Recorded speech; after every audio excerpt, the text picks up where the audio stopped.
Saudara Hotman dan saya akan ajukan pertanyaan. Baik, silakan. Ya, terima kasih. Pak Romo, pertanyaan pertama saya adalah tadi Bapak mengatakan presiden yang baik. Kalau ada presiden di tahun 2021 membagikan bansos dan pelinsos sebesar 408 triliun. Mic-nya dekatkan, Pak. Kemudian tahun 2022 431 triliun. Ya. Jadi tahun 2021 408 triliun, tahun 2022 431 triliun. Apakah itu pemerintah yang baik yang membantu fakir miskin? Tadi kan Bapak menyinggung soal fakir miskin. Pada waktu itu nggak ada pemilu, tapi sudah 400 lebih bantuan pansos dan pelinsos. Yang kedua, tadi Romo mengatakan bahwa presiden seperti pencuri di kantor ngambil duit dibagi-bagikan. Presiden mengambil uang bansos untuk dibagi-bagikan. Apakah Romo mengetahui bahwa bansos yang dibagikan itu sudah ada datanya berdasarkan DTKS, yaitu data terpadu kesejahteraan sosial, dan satu lagi PTKE, pensasaran percepatan penghapusan kemiskinan ekstrim. Data penduduk itu sudah ada semuanya. Presiden hanya simbolik di awal membagikan bansos sesuai dengan data yang sudah ada di kementerian masing-masing. Selanjutnya dilanjutkan oleh kementeriannya. Jadi presiden tidak pernah membagikan bansos di luar data yang sudah ada, DTKS dan P3KE sesuai dengan data kementerian. Dari mana Pak Romo tahu bahwa presiden itu seolah mencuri dari uang bansos lain untuk dibagi-bagikan? Padahal Pak Romo tidak tahu praktek pembagian data itu sudah ada datanya lengkapnya. Data lengkapnya yaitu namanya KPM, keluarga penerima manfaat. Namanya semua ada di situ. Mohon izin majelis karena ahli bukan ahli bansos atau... Ya, sudah tadi pertanyaan, sudah pertanyaan saya. Pertanyaan Pak Hotman yang kedua juga sudah bisa ditangkap, Pak. Ya, karena tadi jangan kan diulang-ulang.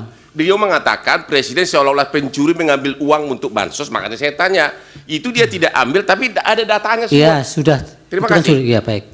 Dari Prof. Yusril. Terima kasih Yang Mulia. Saudara ahli,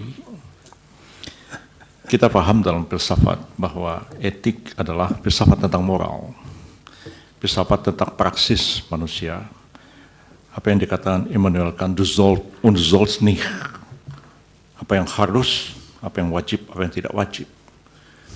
Kan mengatakan bahwa norma-norma moral semacam itu tidak dibentuk oleh manusia, oleh satu lembaga atau negara atau apapun, tapi sesuatu yang lahir dari konsen manusia, dan karena itu dia tahu mana yang salah, mana yang benar, mana yang baik, mana yang buruk.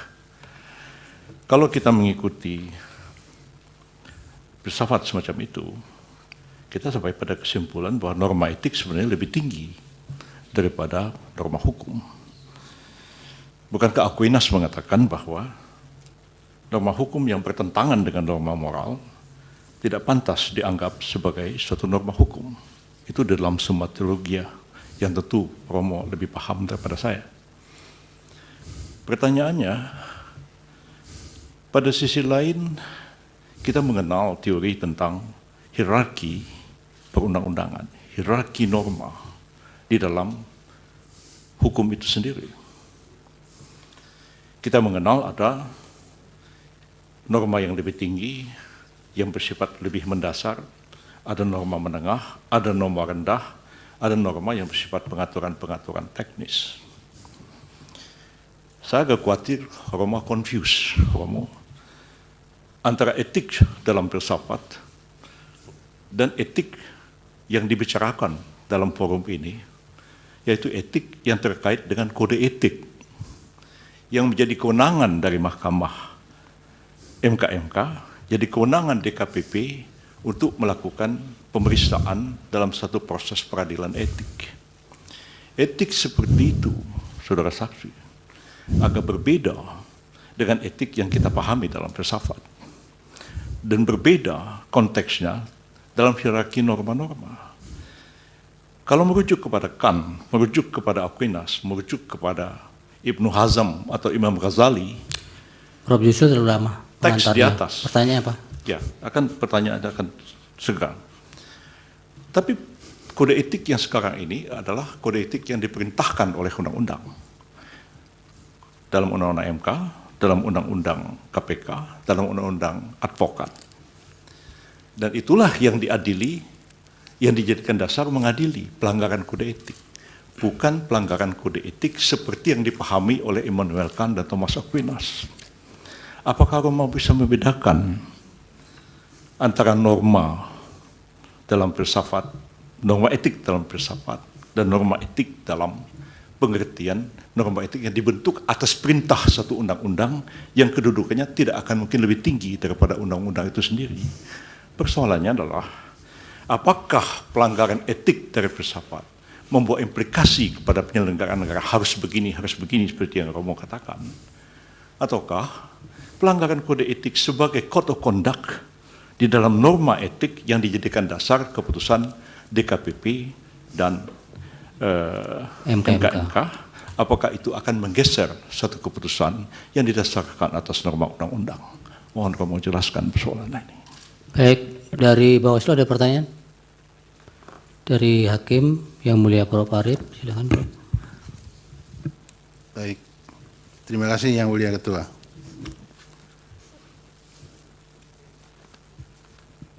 Terima kasih ahli Romo Magnis yang sudah memberikan beberapa catatan di dalam proses penyelesaian PHPU Pilpres di Mahkamah Konstitusi. Sebetulnya banyak yang akan saya sampaikan, tapi kalau terlalu banyak kita berdiskusi kayaknya tidak elok ya. Maka saya singkat-singkat saja begini. Indonesia itu adalah negara yang mempunyai karakter tersendiri, baik dalam berhukum maupun berdemokrasi. Karakter itu melekat pada ideologi yang dipilih oleh bangsa Indonesia. Sehingga hukum dan demokrasi di Indonesia saya sebut berkarakter Pancasila. Itu yang pertama. Kemudian karena itu, maka di Indonesia secara semestinya dan solen itu harus dijunjung tinggi rule of law sekaligus rule of ethic. Saya juga teringat kemudian ada semacam pepatah begini, law without ethic, kemudian ethic without religion. Nah sekarang kaitannya dengan persoalan konkret. Bagaimana berhukum dan berdemokrasi di Indonesia dengan acuan-acuan ideologi dan filsafati yang demikian ini. Terima kasih Romo. Silakan Romo dijawab. Terima kasih. Pertama mohon perhatian bahwa otak saya berumur 87 tahun. Berarti belum tentu saya Ya, semaksimalnya Romo masih bisa. ingat semua pertanyaannya.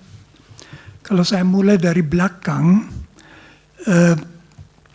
tentu saja bagi Indonesia etika, kesadaran akan nilai sejak permulaan merupakan salah satu unsur yang mempersatukan suatu masyarakat yang amat majemuk. Mulai dari penolakan penjajahan, dari persatuan perasaan kita satu bangsa, dari kesediaan saling menghormati dalam Pancasila. Jadi etika memang amat penting dan tentu juga harus terlaksanakan dalam rangka hukum. Lalu pertanyaan, apakah ada perbedaan antara etika dan etika di dalam rangka hukum? Tentu saja tidak. Tetapi suatu ketentuan etis yang tidak dirumuskan dalam hukum memang tidak bisa ditindak oleh yudikatif, oleh para hakim sistem yudikatif suatu negara itu. Itu menjadi unsur untuk menilai, unsur bagaimana kualitas seseorang atau juga suatu lembaga dinilai. Dibantu kalau suatu bidang merumuskan kode etik. Karena lalu kode etik itu merumuskan dalam poin-poin yang relevan hal-hal yang perlu diperhatikan. Jadi memang pelaksanaan para hakim dalam sistem yudikatif mesti atas dasar undang-undang. Di situ muncul pertanyaan yang di Jerman muncul keras sesudah runtuhnya Hitler. Apakah hakim boleh mendasarkan diri pada suatu ketentuan hukum yang harusnya diketahui ya. Tidak berarti ada susunan resmi tidak boleh dipakai. Ada hakim yang sesudah Perang Dunia Kedua dihukum karena menjatuhkan vonis atas dasar hukum yang berlaku, misalnya hukuman mati. Jadi masalah hukum kodrat itu sudah over. Sekurang-kurangnya kita mempunyai hak-hak asasi manusia yang sekarang juga ada dalam undang-undang dasar kita. Diharapkan bahwa disadari bahwa etika tidak boleh dilanggar. Bagaimana itu masuk dalam hukum, ini oleh ahli etika tentu tidak bisa dikatakan. Mengenai bansos, saya tidak mengatakan apapun tentang yang dilakukan Presiden Jokowi.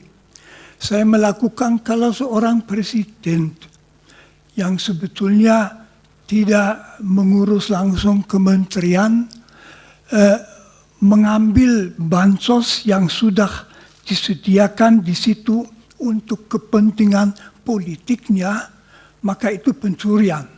Apakah itu terjadi di Indonesia? Bukan urusan saya bukan ahli mengenai hal-hal itu. Saya hanya melihat kasus secara teoritis.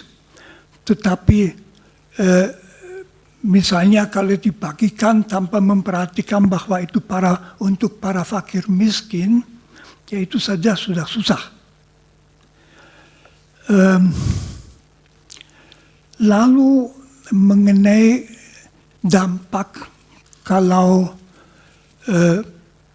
pernyataan pelanggaran etika oleh mahkamah majelis kehormatan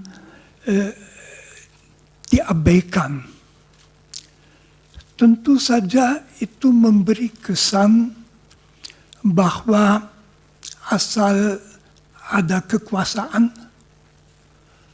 maka bukan hanya etika tetapi juga hukum tidak perlu diperhatikan. Jadi penguasa bisa mengatakan abaikan saja. Itu dengan sendirinya memperlemah sekali struktur negara seperti negara hukum. Indonesia itu adalah negara hukum dan mengabaikan pernyataan bahwa suatu keputusan merupakan pelanggaran etika yang berat. Saya dari sudut etika hanya bisa mengatakan merupakan sendiri pelanggaran etika yang berat. Dan kalau masyarakat mengalami bahwa etika secara berat bisa dilanggar demi suatu tujuan politik, dengan sendirinya faham mengenai penguasa yang melakukan itu akan turun, akan ditaati karena dia berkuasa.